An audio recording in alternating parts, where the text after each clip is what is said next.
예.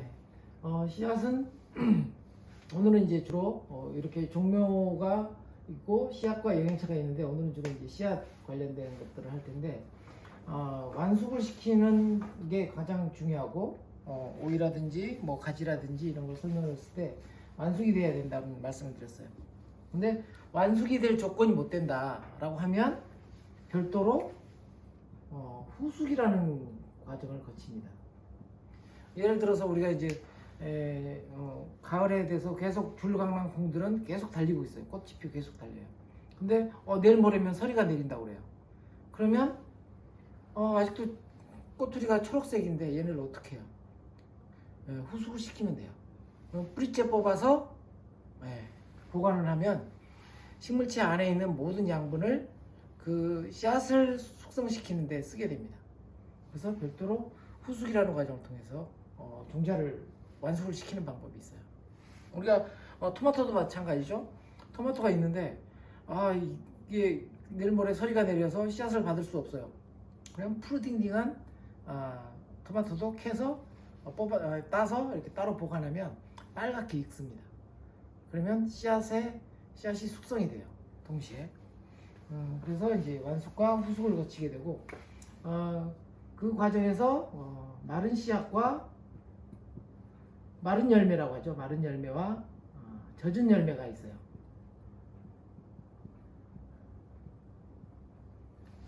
자, 마른 열매는 이런 고추와 같은 경우예요. 이 고추는 말리면 고춧가루 낼 수가 있죠. 이런 마른 열매는 씨앗 받기가 굉장히 쉬워요. 말려서 배 갈라서 씨앗을 바르면 되죠. 그죠? 그리고 뭐 이물질이 있으면 그건 이제 따로 골라내면 돼요. 근데 젖은 열매가 문제예요. 젖은 열매. 이런 오이는 후숙돼도 말리지 않아요. 젖은 열매죠. 그야말로. 토마토도 마찬가지예요. 아무리 후숙을 시켜도 마르지 않아요. 물이 많이 차고 있죠. 이런 경우가 이제 참외라든지 오이라든지 그다음에 가지와 같은 그런 것들은 아무리 후숙을 시켜도 마르지 않습니다. 이런 열매들을 이제 채종하는 게 가장 숙제인데, 여러분이 이제 이렇게 한번 토마토를 한번 잘라볼게요. 네, 토마토를 이렇게 잘라보면 과육을 중심으로 이렇게 씨앗들이 이렇게 있어요. 분포하고 있어요. 근데 씨앗을 한번 여기다 짜볼까요?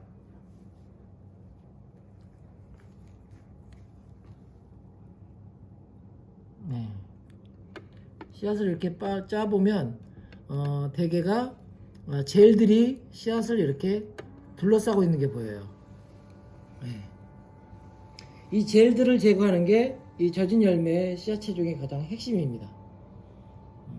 이 젤들은 보통 이제 발화 억제 물질을 가지고 있고, 이 젤들을 제거하지 않고 그냥 이렇게 짠 상태에서 말리게 되면 젤끼리 서로 들러붙어 가지고 나중에 씨앗을 따로 분리하려고 이렇게 떼려고 하면 씨앗이 깨지거나 찢어지거나 상하게 돼요.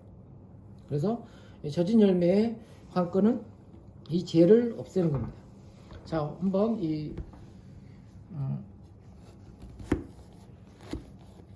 오이도 한번 잘라볼게요. 자, 이 노가오이인데 보시면 여기서 보세요. 여기도 이렇게 젤이 싸고 있습니다. 이런 젤이 싸고 있으면 이런 것들을 제거하기 위해서 보통은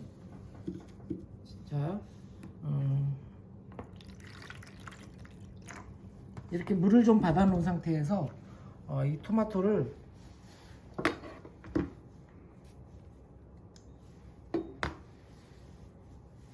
짭니다. 과육만 빼고 이렇게 즙을 짜면서 씨앗을 싸고 있는 내용물들을 이 물에다가 이렇게 담는 겁니다. 깨끗하게 됐죠?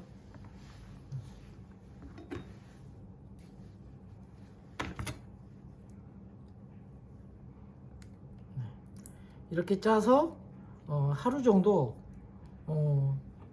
날이 차가울 때는 하루 정도고, 날이 따뜻할 때는 반나절 정도 이렇게 물에다가 불려 놓습니다. 자, 이렇게 젤이 싸고 있는데 이렇게 불려 놓으면 하루 정도 되면서 얘네들이 젤들이 분리되기 시작해요.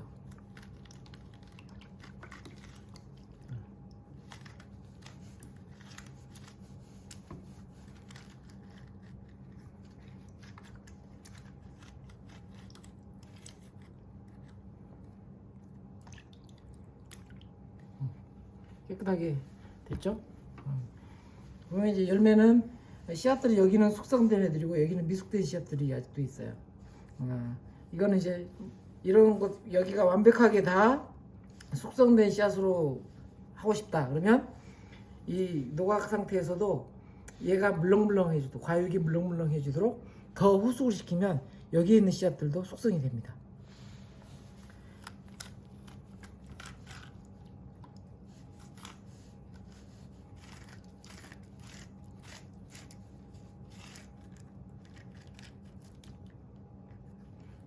네, 깨끗하게 됐어요. 자, 이런 여기 상태에서 이제 이런 과육이 또 있으니까 주물럭주물럭 이런 애들은 빼주고 씨앗과 씨앗을 싸고 있는 젤만 남게 하는 겁니다.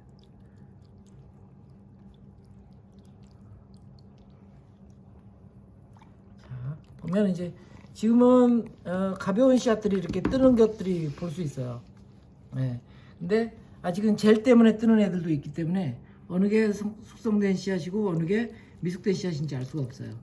그래서 이제 반나절 정도 후숙을 시키면 젤들이 여기서 분리가 일어나고 그리고 이제 이런 것들을 여기서 이제 거품이 일기도 해요. 지금도 이렇게 거품이 좀 일었지만 이런 과일들이 싸고 있던 젤들이 이제 부서져 내려가면서 부글부글 거품이 생겨나기도 합니다. 상한 게 아니니까 그때는 걱정하지 않으셔도 돼요. 자, 젖은 열매. 젖은 열매는 이 씨앗을 싸고 있는 젤. 젤이죠. 이것만 정확하게 없애면 됩니다. 이게 씨앗이고요.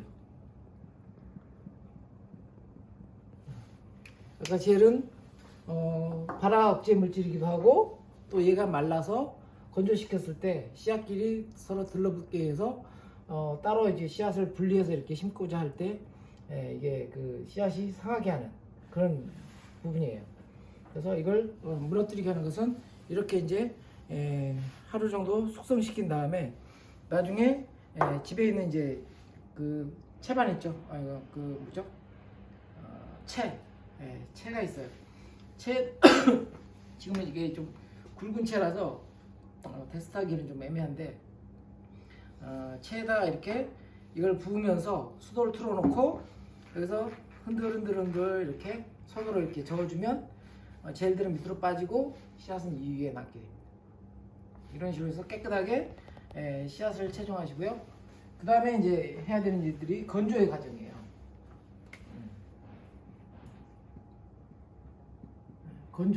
건조를 시켜야 됩니다. 물론 이제 이렇게 하기 전에 정선을 하는 경우도 있어요. 근데 보통은 이제 건조시킨 이후에 정선이라는 과정을 하게 돼요. 건조는 반드시 우리가 40도 미만의 온도에다가 건조를 시켜야 돼요. 여러분이 만약 이제 가정용 건조기, 리퀴비라든지 뭐 이런 게 있다면 또는 고추 건조기가 있다면 온도 설정이 가능하거든요.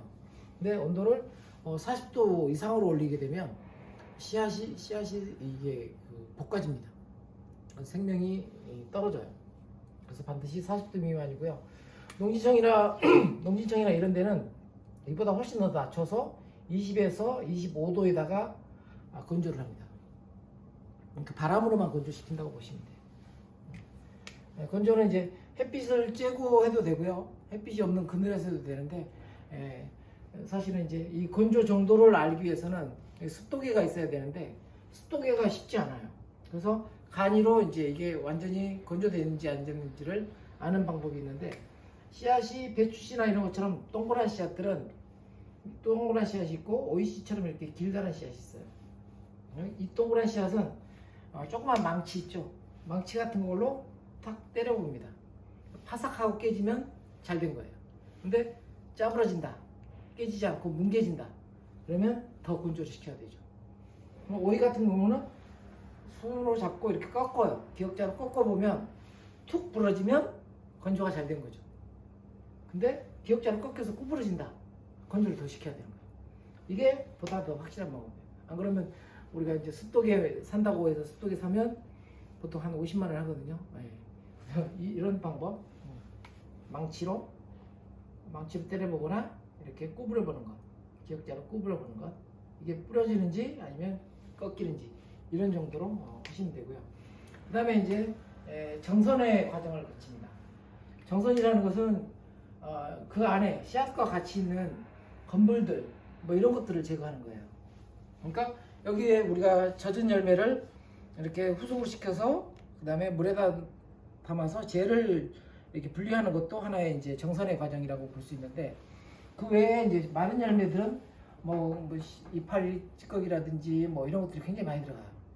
그랬을 때 그런 것들을 제거하는 게 이제 정선이고, 또한 협작물 섞여 있는 이제 뭐 다른 잡초의 씨앗이라든지 이런 것들도 들어가 있을 수 있어요. 이제 그런 것들을 하게 되는데, 그런 정선의 방법은 가장 많은 게 이제 풍선, 바람에 의한 선발이에요. 선풍기를 켜놓고 거기서 이렇게 하는 거죠. 근데 이제 선풍기도 이렇게 좀 요즘은 다 디지털화 돼 있어가지고 1단, 2단, 3단, 4단, 5단밖에 없는데, 그런 이제 선풍기가 있을 때는 방법이 이렇게 우리 책꽂이 있죠. 책꽂이가 이렇게 단마다 있어요. 이렇게 그러면 선풍기를 여기서 돌려요. 그러면서 여기서 우리가 진짜 체중할 것들을 이렇게 내려보내면 가장 무거운 것들이 여기 쌓이고 그 다음 무게, 건물들 이렇게 나가게 돼요. 그죠? 그러면 씨앗 종류 중에서 좋은 것들이 여기에 있겠죠. 그죠? 그 다음에 좋은 거 이거, 그 다음에 이건 그냥 축정이라고 생각해서 버리든지 이런 식으로 해서 선별을 각자 할 수 있어요. 이게 이제 바람에 의한 선발입니다. 이게 선풍기가 아날로그면 그 강도를 조절해서 하나에서 이렇게 할 수 있지만, 이게 일단 아무리 해도 1단이다 그러면 이런 방법을 하면 굉장히 좋습니다. 이렇게 하더라도 사실은 씨앗들이 그 건물들이나 아니면 돌이라든지 흙이라든지 이런 게 들어갈 수도 있어요. 그래서 이제 그런 것들은 이제 육안으로 해야 되고요. 그 다음에 이제 풍선이 있고, 그 다음에 수선이 있습니다. 수선. 물에 의한 선발이에요. 그러니까 이게 오이가 대표적인 예예요. 자, 이게 이제 젤이 다 없어지고 나서 물에 뜨는 애들은 다 쭉정이에요, 사실은. 젤이 없음에도 불구하고 물에 뜬다. 얘네들은 쭉정이기 때문에 얘네들은 버리는 거고, 가라앉은 애들만 쓰는 거죠. 그리고 우리 벽시 같은 경우로 소독할 때는 그것보다 훨씬 더 강화해서 이 물을 소금물로 해요. 그래서 소금물을 어느 정도 농도로 하냐면 우리가 보통 장 담글 때의 비중 정도로 소금물을 염도를 가해서 거기에다 벽시를 넣어요. 그러면 뜨는 애들은 아무래도 이제 충실하지 않은 종자죠. 그러면 걷어내고 가라앉는 애들만 이렇게 하는 겁니다. 근데 이제 주의할 것은 우리가 이제 맵쌀도 있고 찹쌀도 있는데, 맵쌀이 가벼울까요? 찹쌀이 가벼울까요? 맵쌀이 찹쌀보다 더 무겁습니다. 찹쌀이 가벼워요. 그래서 항상 그 잴 때 맵쌀을 먼저 농도 깊게 하고 거기다 물을 더 넣어서 농도를 좀 떨어뜨린 다음에 찹쌀을 이렇게 선발을 하면 돼요. 이게 이제 물에 의한 선발이에요. 우리 이제 보통 어른들이 이제 참깨나 이런 것들 기름 짜려고 할 때 되게 이제 하는 방법이 이 물로 해내는 방법이죠. 이게 그때는 이제 참깨나 들깨 기름 짤 때는 이게 이제 비중에 의해서 가라앉거나 뜬 거 이런 것을 골라내는 게 아니라 그 안에 들어있는 돌들을 골라내기 위해서 물에다 담근 다음에 우리 그거 있죠. 조리로 이렇게 흔들흔들 하면서 돌 밑에 돌 같은 게 안 들어가게. 왜냐하면 기름 짤 때 그게 들어가면 기름 짜는 기계가 망가져요. 그래서 이제 물로 이렇게 선발하는 경우가 있습니다. 수선이라고 하고 비중선이라고도 합니다.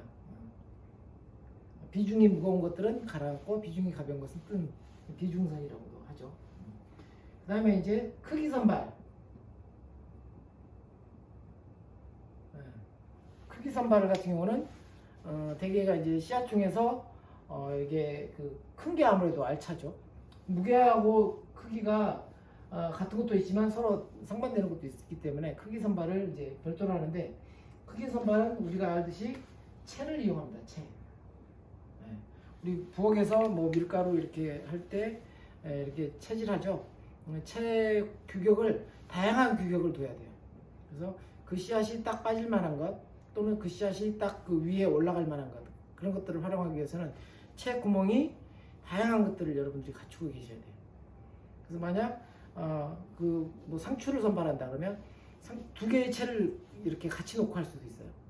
그래서 위에는 건불, 중간채에는 씨앗, 그리고 밑에로는 그 씨앗보다 더 자른 그 잎사귀들 이런 게 빠지게, 이렇게 두 개의 채를 겹쳐서 이렇게 위에다 꽂고 이렇게 흔들흔들 해주면 작은 그 찌꺼기들은 밑으로 빠지고, 중간채에 그 상추씨가 걸리고 위에 걸러지는 것은 더 큰 건불들이죠.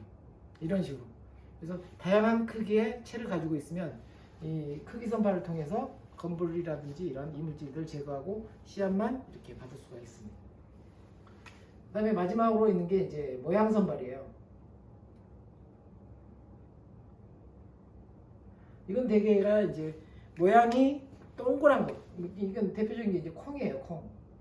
우리 이제 콩을 수확을 하고 나면 할머니들이 콩나물 키우려고 콩을 선발하는 모습을 여러분이 가정에서 보셨는지 모르겠어요.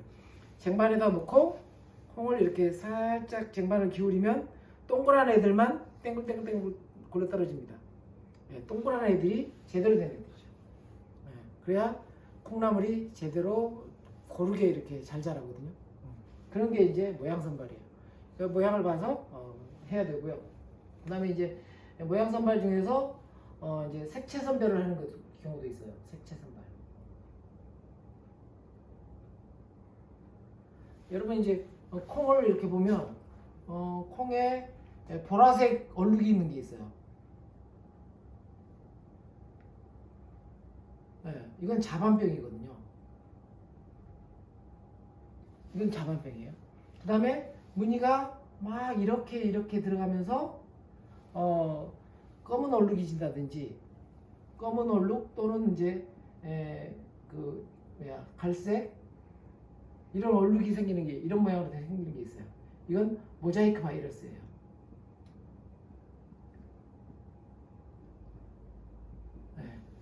콩에 있는 두 가지 병인데, 이런 병에 걸려 있는 종자들을 골라내는 방법이에요. 물론 아예 그냥 이렇게 쭈글쭈글하면서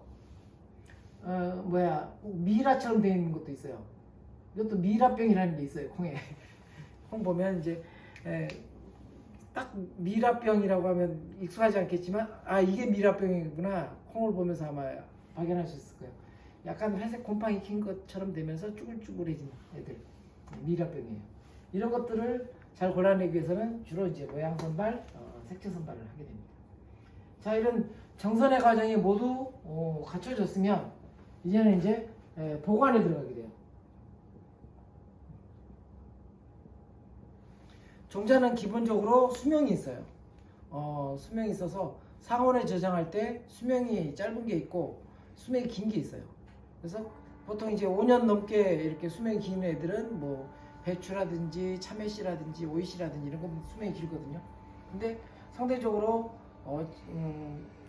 대파라씨라든지 양파씨라든지 부추씨, 그다음에 가장 짧은 뭐 산마늘씨, 뭐 이런 애들이 각각 수명이 다 달라요. 그래서 보관을 한다는 얘기는 아까 우리가 이제 그 이론 설명하면서 휴면이라고 하는 것을 배웠죠. 휴면을 유도하는 겁니다. 그래서 저장 온도를 보통 영하 18도 미만에다가 보관하고요. 아까 습도는 건조한 정도, 습도도 보통 7에서 한 10% 정도 이 정도로 유지를 하게 돼요.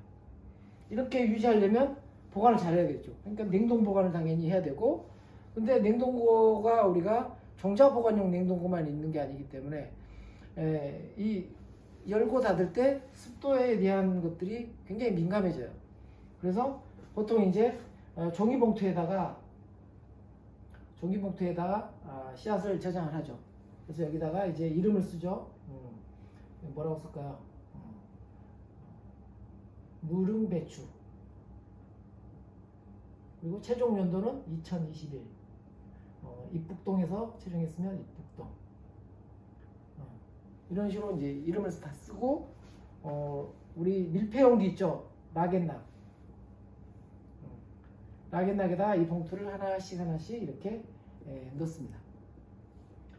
밀폐용기는 이제 밀폐용기죠.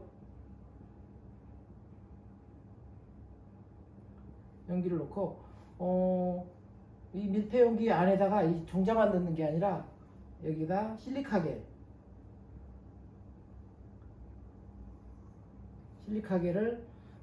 이 내용물 안에 내용물의 10% 정도로 실리카겔을 같이 넣어줍니다.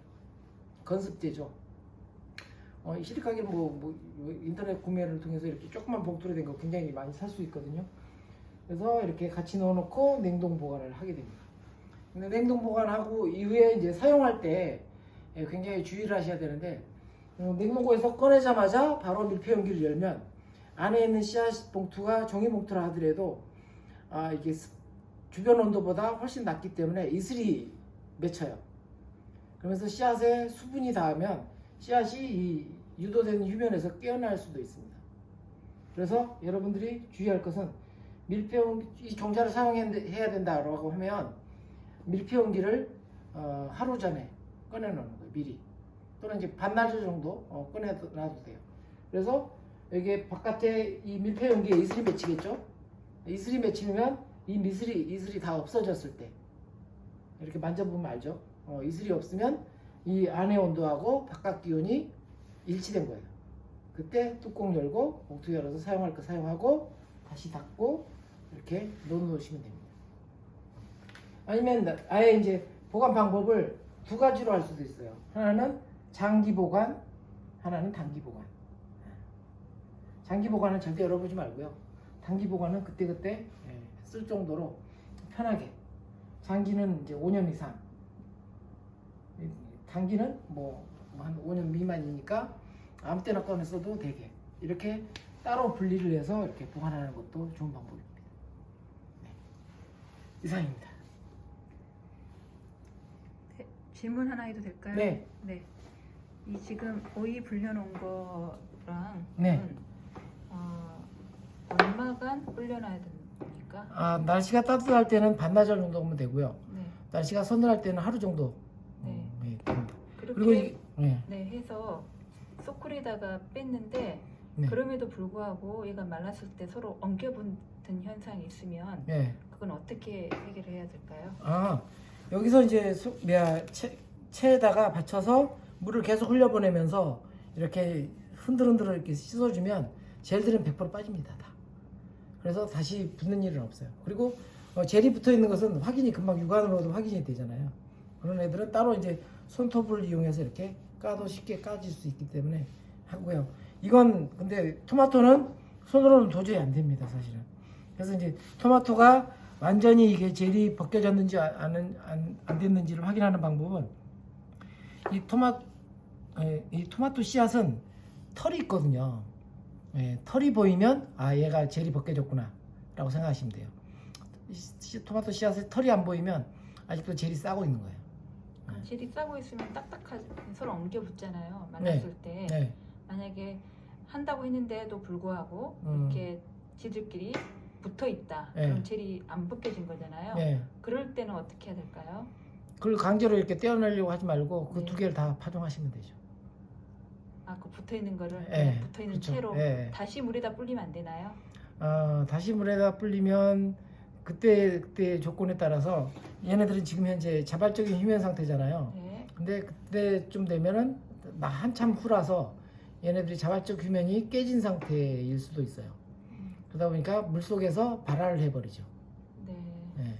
그러면 어차피 그렇게 건조된 상태에서 이렇게 보관을 해서 휴면을 유도해서 다음 해에 파종할 때 무슨 주의사항이 있을까요? 이제 이 꺼내 사용할 때 이제 주의하는 것 이외에도 사실은 이제 종자마다 그 발화 특성들이 다 있잖아요. 그런 발화 특성에 맞춰서 휴면 타파를 하는 방법들을 이제 적용하시면 여러분들이 이제 종자를 파종해서 육묘라든지 아니면 성장된 작물로 이렇게 키우는데 무리가 없습니다. 네. 토마토 같은 경우는 보통 이제 3월에 파종을 시작을 하잖아요. 네, 육묘를 하죠. 예. 육묘를 할 때 이렇게 보관해서 그때까지 보관해놨다가 네, 저 방법대로 보관을 해놨다가 네. 그때 꺼내서 심기만 하면 되는 거죠. 별다른 방법 네네. 없죠. 건조 정도가 이렇게 습도가 이렇게 낮기 때문에 네. 얘네들이 영하 18도 미만으로 떨어져 있는 상태에서 네. 뭐 얼어 죽거나 그러진 않습니다. 네. 절대. 네. 그걸 굉장히 걱정하시는 분들이 많은데 그런 네. 걱정을 안 하셔도 돼요. 네. 여기 지금 고추가 하나 있는데요. 네. 고추 하나만 좀 보여주시고 마치도록 하겠습니다. 네. 고추는 이제 이게 고춧가루로 바싹 마른 건 아니긴 하지만 근데 이제 고추는 하실 때 여러분들이 그 마스크뿐만 아니라 눈 안경, 보안경 이런 것도 다 하고 하시는 게 좋아요. 그리고 이제 이 손에도 마찬가지로 지금은 제가 맨손이긴 하지만 그죠? 비닐장갑 끼고 하셔야 됩니다. 이거 하고 나서 눈을 만지거나 부드러운 살을 만지면 하루 종일 맵습니다. 여기 이제 가운데 심지가 퇴자라고 하는 퇴자고요. 이 퇴자를 따라서 씨앗이 이렇게 다닥다닥 붙어 있습니다. 이거는 젤이 이제 없잖아요. 얘는 거의. 젤이 없죠. 네. 마른 이제 네. 종자에 속하는. 그냥 툭툭 쳐서 말리면 네. 되나요? 그렇죠. 네. 네. 얘는 뭐 물에 씻거나 그럴 필요가 전혀 없이, 없습니다. 예, 그래서 이제 그냥, 마른 종자가 네. 가장 쉬운 채종법이고 네. 젖은 종자는 이제 이런 방법을 쓰고 젖은 종자 중에서 설명 안 한 부분이 제 설명으로는 이제 가장 어려운 게 가지입니다. 가지는 이렇게 완숙을 시켰다 하더라도 이렇게 짤 수가 없어요. 이게 과육 안에 박혀 있잖아요. 그러다 보니까 그걸 쪼개서 이제 이쑤시개로 하나하나 이렇게 뽑아내시는 분이 계신데 그렇지 않고 하는 방법은 이렇게 가지 열매가 있으면 가지 열매라고 하면 가지 열매를 칼집을 이렇게 내줍니다. 칼집을 이렇게 내주고 그리고 칼집 낸 한 네 방향 정도로 칼집을 내주고 이걸 벌려요. 이게 벌려서 어디 끼워서 이렇게 말려 놓습니다. 그러면 이게 빼싹 말라요. 근데 이렇게 칼집을 낼 때 이게 씨앗을 보면 씨앗이 허여멀건해요. 그래서 아직도 미숙된 종자예요, 사실은. 근데 이렇게 쪼개서 말려 놓으면 이 과육에 있던 양분들이 다 씨앗으로 흡수돼서 나중에 보면 가지 씨앗이 황금색으로 바뀌어 있습니다. 완숙이 된 거죠. 그렇게 됐을 때 이제 말라서 딱딱하잖아요. 그 가지째 이 양풀에다가 이렇게 물을 담고 그 위에서 빨듯이 쭉쭉쭉 빨아주면 처음에는 물을 흡수 안 하지만 계속 이렇게 하다 보면 씨앗만 물론 과육도 가끔 빠지지만 씨앗만 쫘르르 이렇게 쏟아집니다. 그래서 그걸 이제 받쳐서 다시 신문지 펼쳐놓고 말리면 씨앗 채종이 끝납니다. 가지가 제일 어렵긴 합니다. 고추는 이런 질문이 좀 있는데요. 네, 지금 현재 이 고추는 그냥 빨간 고추인데 네, 그 채종을 할 때 고추에 아예 붙어 있으면서 좀 거의 말라져 있는 고추 있잖아요. 네. 그런 걸 채종하기 좋을지 이렇게 싱싱한 상태에 채종하기 좋을지 어떤 게 좋을까요? 일단은 모든 과일들은 초기에 익은 과일들을 선발해서 말려서 채종하는 게 가장 좋고요. 끝에 이렇게 말라 있는 그런 씨앗들에서 채종하는 것은 아무래도 유전적으로도 좀 떨어지는 종자를 받는 경우입니다. 그래서 수확을 늦추는 것보다는 씨앗 채종은 앞에 열리는 과일 중심으로 채종하시는 게 좋습니다. 앞에 열린 과일이라고 하면 싱싱할 때. 싱싱할 때가 아니라 그러니까 이제 선물. 천물, 선물. 천물이 가장 그래도 유전적으로 우수한 종자가 됩니다. 뭐 토마토가 됐든 음. 뭐가 됐든지 간에 그렇죠. 예. 천물일 때. 네. 예. 하지만 끝물일 때도 그나마 싱싱할 때 채종하면 괜찮다. 그렇죠. 예. 네네네. 예. 싱싱할 때 따서 이렇게 이제 바싹 말리면 이게 이제 씨앗들도 숙성이 되고 이게 그 말리는 과정이 후숙 과정이나 마찬가지라고 생각하시면 돼요. 과육에 남아있던 양분들이 씨앗으로 보내진다라고 생각하시면 돼요. 네. 보통 우리가 가지과 작물들을 많이 하는데요. 네. 가지과 작물 보통 이제 지금 토마토, 고추, 아까 가지 말씀하셨고 기타 이제 우리가 보통 주말 농장에서 사용하는 씨앗 중에 좀 까다로운 작물이라든가 그런 거 있으면 팁을 잠깐 말씀해 주시면. 상추 받는 걸 굉장히 어려워하시더라고요. 네. 네. 상추 같은 경우는 보통 이제 씨앗이 이렇게 맺히고 나서 그 꽃이 피고 지면 솜털이 앉잖아요. 솜털이 벌어지면 이게 완전히 완숙이 된 거거든요. 근데 이게 한꺼번에 완숙이 되는 게 아니라 어떤 것은 지금도 꽃이 피고 있고, 그죠? 어떤 것은 벌써 곧 있으면 날아갈 것 같고, 뭐 이런 거예요. 그러면 솜털이 앉는 게 한 절반 정도 됐을 때 나머지는 포기해도 돼요. 네. 그래서 상추 씨앗도 굉장히 많거든요. 이렇게 파란 잎이 아직도 달려 있을 때 베어서 커다란 양푼에다가 놓고 탁탁탁 털면 이미 성숙된 씨앗들만 이렇게 좌르르 쏟아집니다. 이걸 말려서 받으려고 하면 이 상추 이파리도 마르잖아요. 그런 거가 같이 쏟아지거든요. 그러면 나중에 또 아까 얘기했듯이 그 채를 여러 종류 구멍별로 이렇게 해서 받는 수고를 덜 할 수가 있어요. 물론 이제 솜털은 이제 펼쳐서 이제 젖은 상태로 이렇게 털었기 때문에 솜털이 아직도 앉아 있어요. 그러면 좀 넓게 이렇게 펼쳐놓고 고루 펼쳐놓고 선풍기를 아주 미풍으로 틀어주면 그게 이제 마르면서 솜털은 샥 날아갑니다. 네. 마지막 질문인데요. 보통 이제 고추 같은 경우는 탄저 역병 때문이라도 네. 보통 F1 종자를 종묘상에서 많이 구입을 해서 네.